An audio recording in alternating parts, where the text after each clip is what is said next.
Doctors told his family he might never grow past 4'7". He was 10 years old, and the body that would one day redefine football was shutting down. 1,400 injections, $900 a month his family couldn't afford. Every club in Argentina walked away from a boy they decided was simply too small to succeed. But this isn't a story about what the world saw, a fragile kid from Rosario with no future in the game. It's about what one family, one napkin, and one impossible dream turned him into. And it all begins with a grandmother named Celia. On June 24th, 1987, in the industrial city of Rosario, Argentina, Jorge Messi, a steel factory worker, and Celia Cuccittini, a part-time cleaner, welcomed their third child, Lionel Andres. It was a modest, hard-working home, but in Rosario, life was measured in football. From the moment he could walk, Leo chased a ball through the dirt streets of his neighborhood. While others saw a boy too small to play with his older brothers, his grandmother, Celia, saw something else entirely. She became his first, most unwavering believer.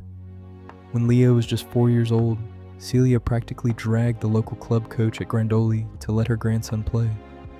The coach hesitated, fearing the tiny kid would get hurt, but Celia insisted. Leo took the pitch, and from his very first touch, he left defenders twice his size chasing shadows. By age 6, his talent took him to Newell's Old Boys, where he joined a legendary youth squad that became known across the country as the Machine of 1987. This group of boys became completely unbeatable, dismantling opponents with a ruthless, beautiful fluidity. At the center of this hurricane was Leo.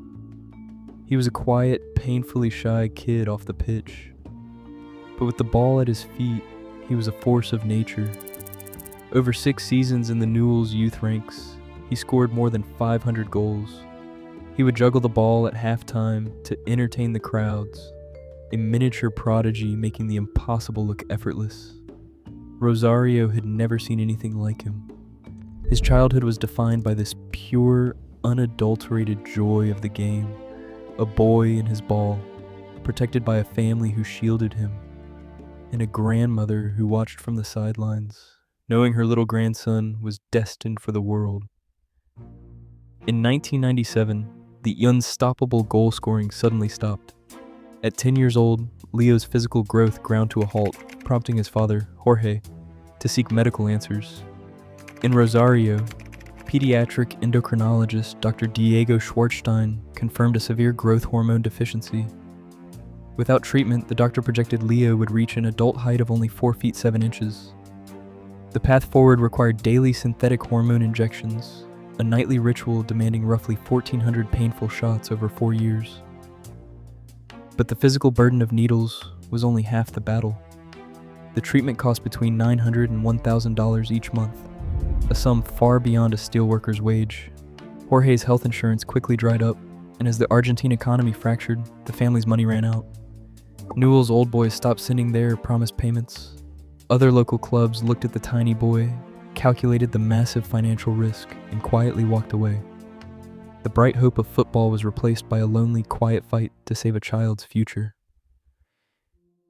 In September 2000, Jorge Messi took his 13-year-old son across the Atlantic for a trial at FC Barcelona.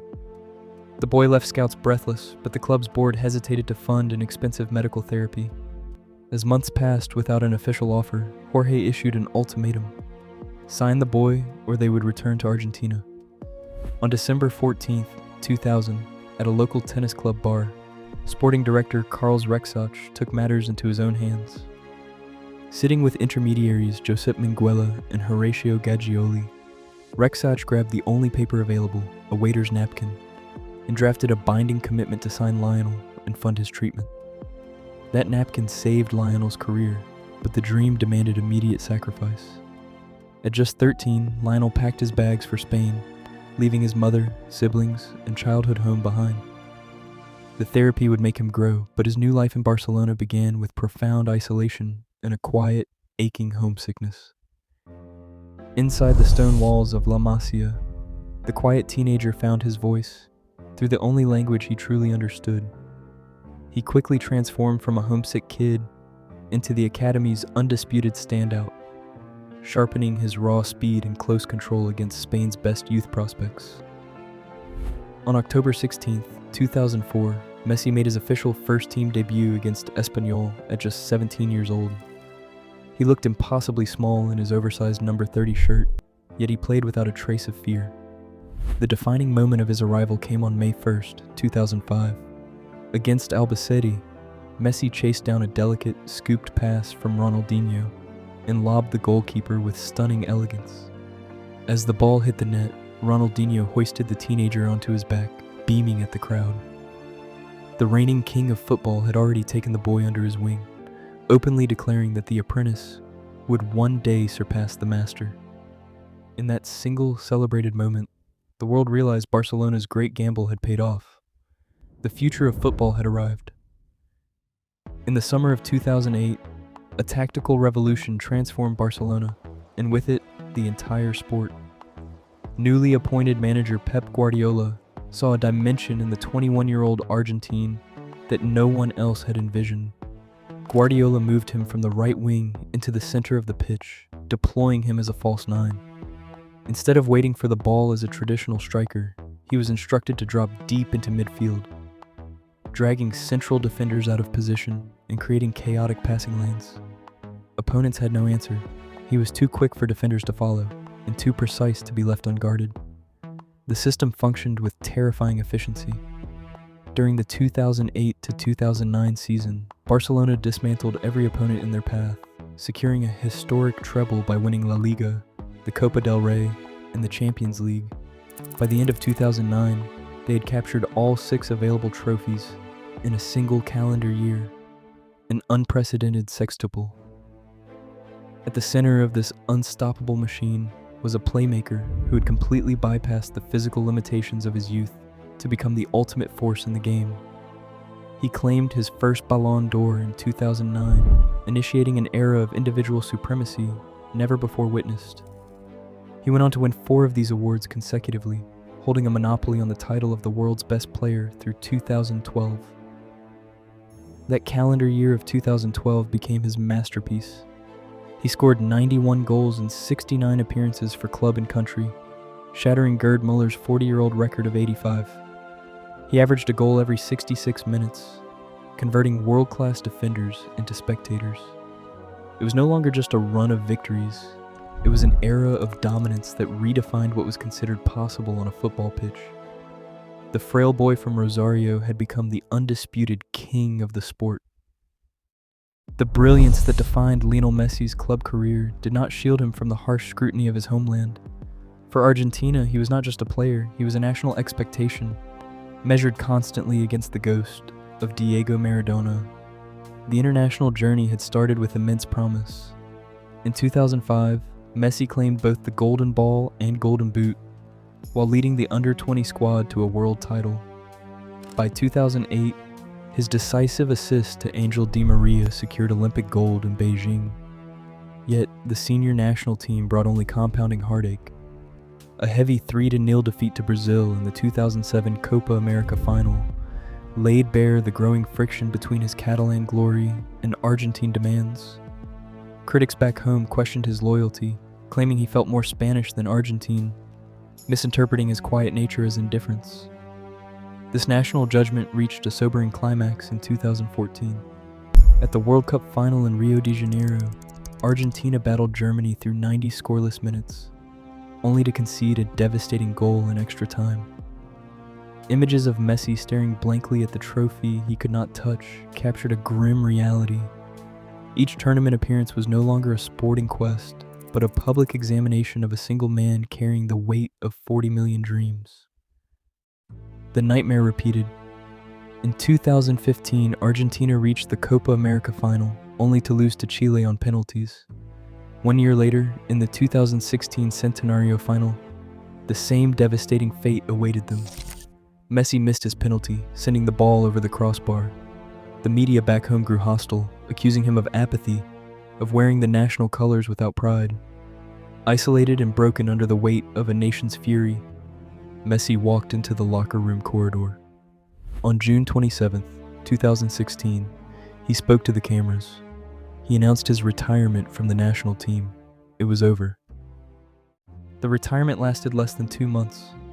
In August 2016, Lionel Messi announced his return to the Argentine team, driven by a quiet refusal to let his international story end in defeat.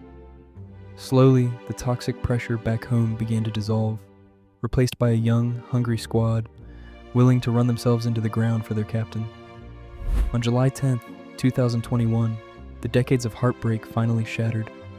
Inside the Maracana, Argentina defeated Brazil 1-0 to capture the Copa America, ending their 28-year trophy drought. His teammates hoisted a weeping Messi into the Rio night. The suffocating weight of expectation was gone, replaced by an earned collective belief. In June 2022, they dismantled Italy 3-0 to claim the Finalissima. Argentina was no longer a burden, they were ready. The confidence built in June shattered in an instant on November 22, 2022. Argentina's World Cup campaign began with a stunning 2-1 defeat to Saudi Arabia, shocking the world and exposing their vulnerability. The 36-match unbeaten run was gone, replaced by immediate desperation. To survive, they had to treat every subsequent match as a final, a pressure that fell squarely on their 35-year-old captain. Messi met the crisis with a quiet, fierce resolve. In the round of 16 against Australia, he broke the deadlock in his 1,000th professional match, guiding his side to a tense 2-1 victory. Then came the quarter-final against the Netherlands, a chaotic, brutal battle of wills. After throwing away a 2-goal lead in the final seconds, Messi stepped up first in the penalty shootout, converting his spot kick to steady a trembling team. By the semi-final against Croatia, the fear had transformed into an unstoppable force. Messi scored a penalty and delivered a brilliant assist to Julian Alvarez, dismantling the Croatians 3-0. Step by step, the boy who was too small to succeed had carried his country to the edge of history. On December 18, 2022, 89,000 fans packed Lusail Stadium in Qatar for the ultimate confrontation. France, the reigning world champions, stood as the final obstacle between Lionel Messi and immortality.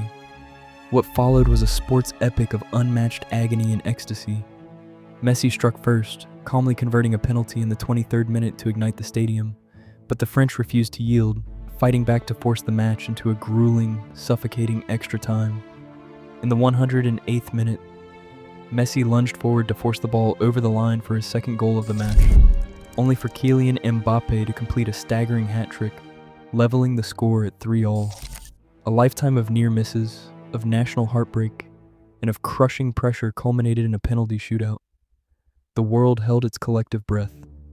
Argentina's players stepped up with absolute certainty, converting their spot kicks while goalkeeper Emiliano Martinez guarded the line. When the final Argentine penalty found the back of the net, 36 years of national waiting and personal pain instantly evaporated. At 35 years old, the boy from Rosario, who was once deemed too small to survive the physical demands of the game, now stood at the absolute summit of the world. Surrounded by a generation of teammates who had run themselves into the ground for their captain, Messi hoisted the golden trophy into the Qatari night. Every painful childhood injection, every tear shed in Barcelona, and every cruel headline in Buenos Aires converged into this single, transcendent moment of absolute completion. The summit in Qatar was not the end. In France, Messi adapted to a new environment, contributing 32 goals and 20 assists over 2 seasons with Paris Saint-Germain. His next chapter unfolded in America with Inter Miami, where he instantly captured the League's Cup and the Supporters' Shield. By the summer of 2024, he secured another Copa America title with Argentina. Through this global expansion, his wife Antonella and their sons, Thiago, Mateo, and Ciro, remained his constant anchor. The boy once deemed too small now played with the light, joyful freedom of a completed destiny.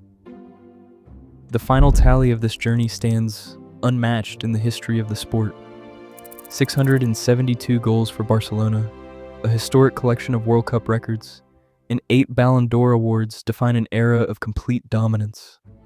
Yet, The legacy of the boy from Rosario extends far beyond the pitch. Through the Lionel Messi Foundation and his global role as a UNICEF Goodwill Ambassador, he works to protect vulnerable children worldwide. The fragile child who once fought for his own physical growth now ensures that another generation has the strength to chase their dreams. Today, Messi no longer plays to conquer the world. He has already won it. For every child told they are too small, too weak, or too quiet, his legacy remains the ultimate shield against doubt. It proves that destiny is never defined by what we lack, but by what we refuse to surrender. If this journey moved you, consider subscribing for more stories.